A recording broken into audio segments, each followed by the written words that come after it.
Guys,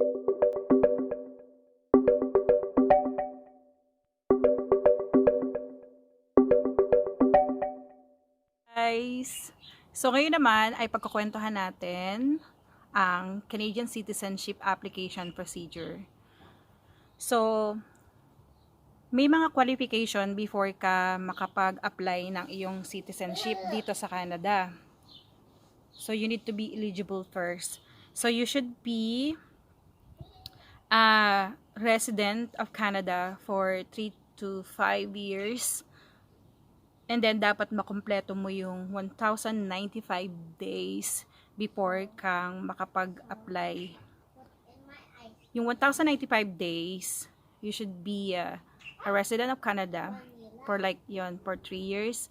And then, kung before, isa kang foreign worker, counted din naman yon. Foreign worker means, andito ka as a worker only, wala ka pang papel. Kumbaga, as worker lang. So, ang counting nun is half day. So, actually, kung naging temporary foreign worker ka before ng 3 years and then you've been a resident of Canada for like 2 years, you're eligible na to apply. May i-add mo na yon. But since ang immigration ng Canada, papalit-palit talaga yung system nila, yung procedure, iba-iba. Kaya, I am encouraging yung mga tao na hindi pa nag-a-apply ng kanilang citizenship or ng kanilang mga papers. So, kailangan gawin na nila yon kasi hindi natin alam kung kailan magbabago-bago ulit yung procedure dito. So, you need to be a permanent resident for 3 to 5 years, have filed taxes, nagpa-file ng taxes. Lahat naman dito, lagi kami nagpa-file ng taxes. Nag-i-start yan ng February yata, if I'm not mistaken. Yes, and then it will end up June this year. So, lagi kami nagpapahal ng tax every year. Sometimes we get refund, sometimes we pay more sa government. If you work more, you will pay more. So, yun. So, you need to pass test on your rights and responsibilities, and Canada needs to know your knowledge about Canada. So, and next is meron kang proof of language skills. So, nire-require ng Canada ang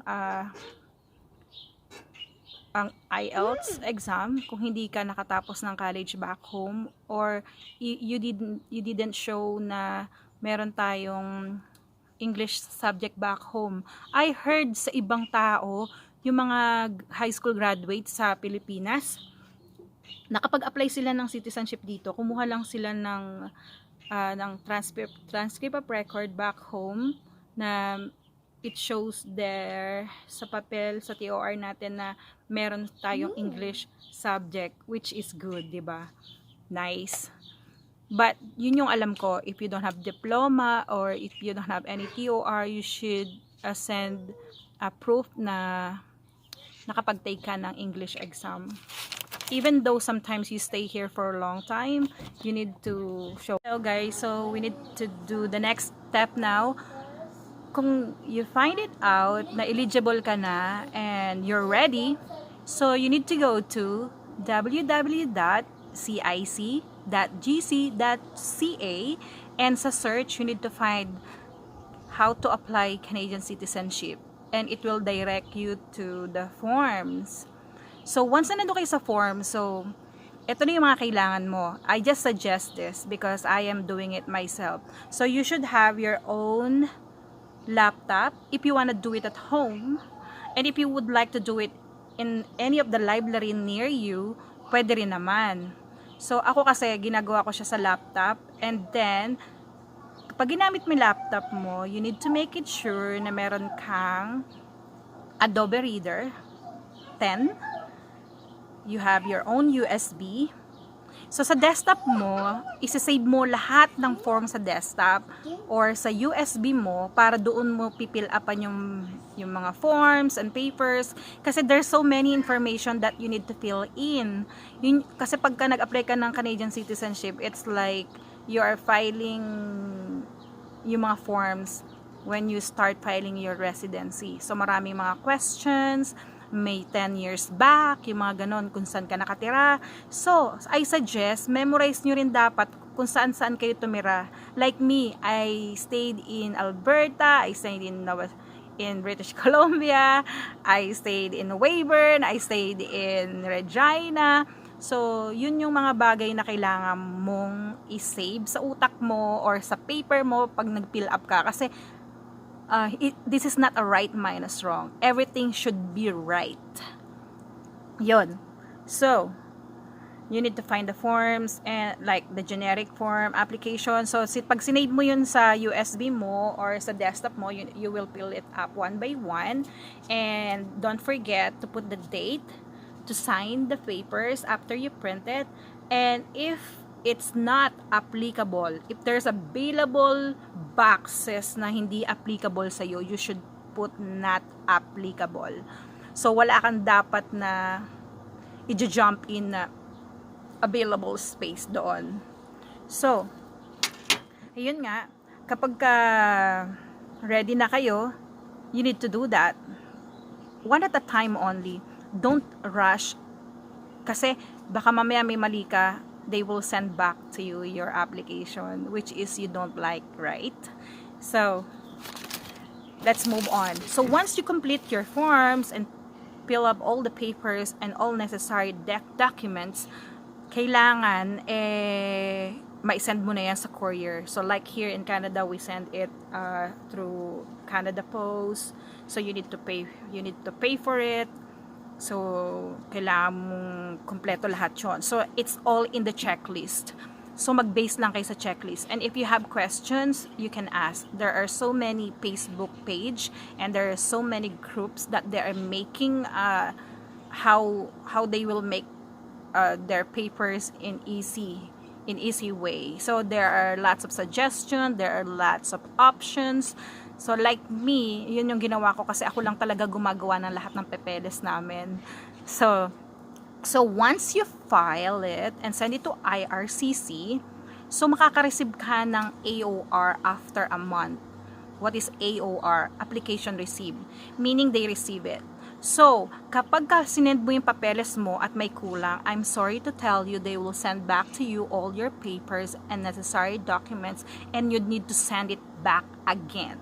So, if you forgot any letters, any missing numbers, you forgot the date, your signature, and everything, they will send back to you your papers, which is you don't like. So, be sure you are checking your papers more than 10 times before sending it.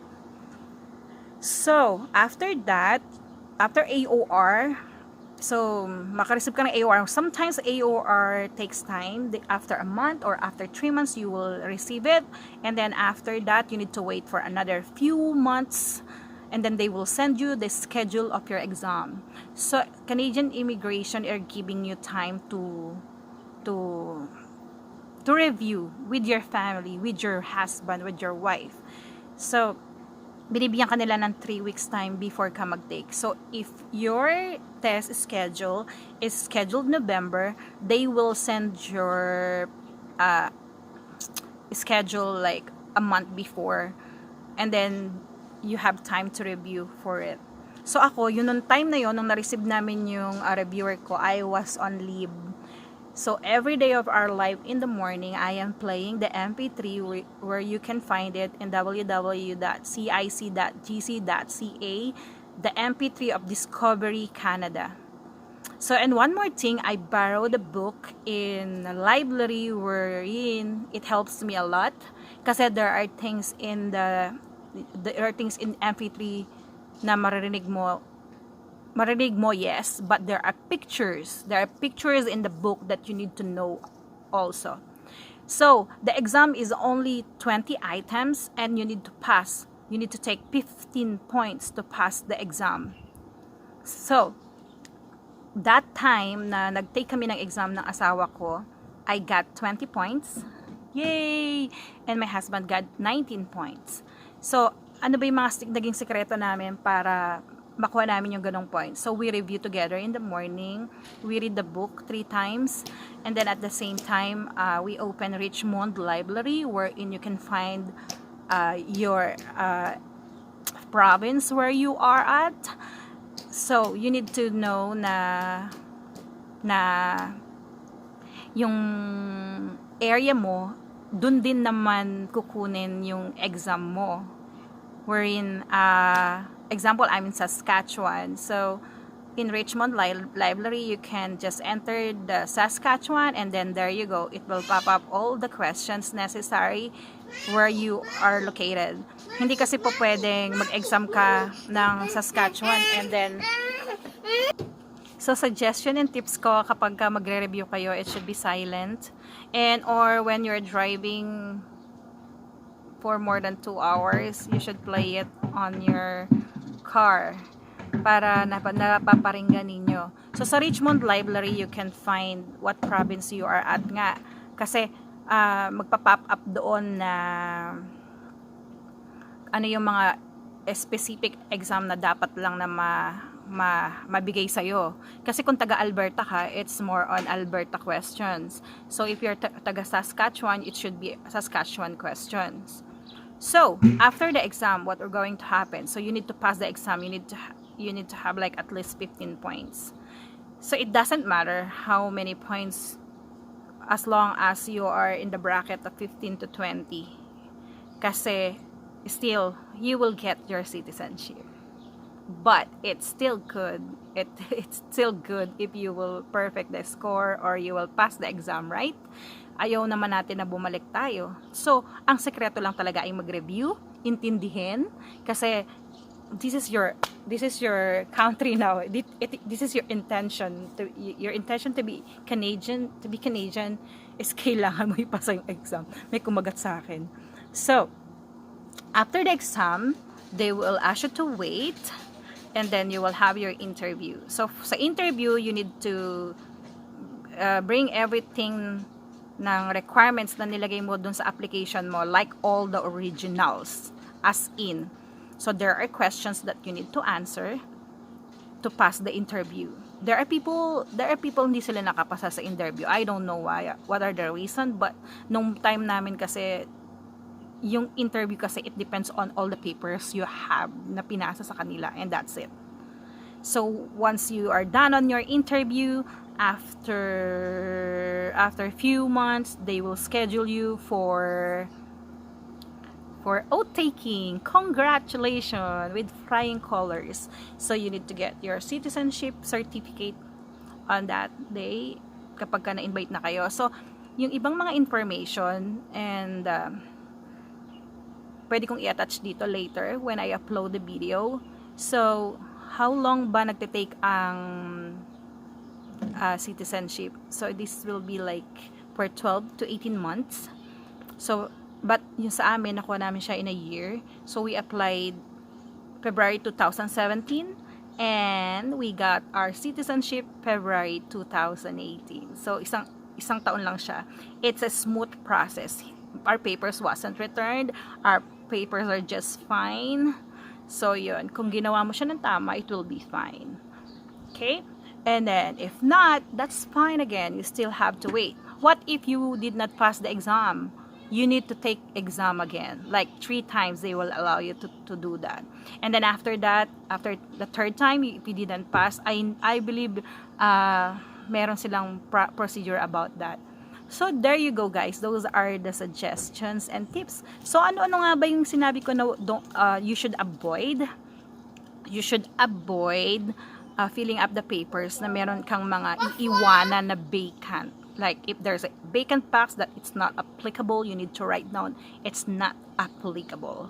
So, mag-review lang kayo, mapapasa nyo yun. It's so easy. And makakahinga na kayo ng maayos. Again, this suggestion and tips ay para po doon sa nangangailangan. And thank you so much for listening. There you go guys. Thank you. You have a great day.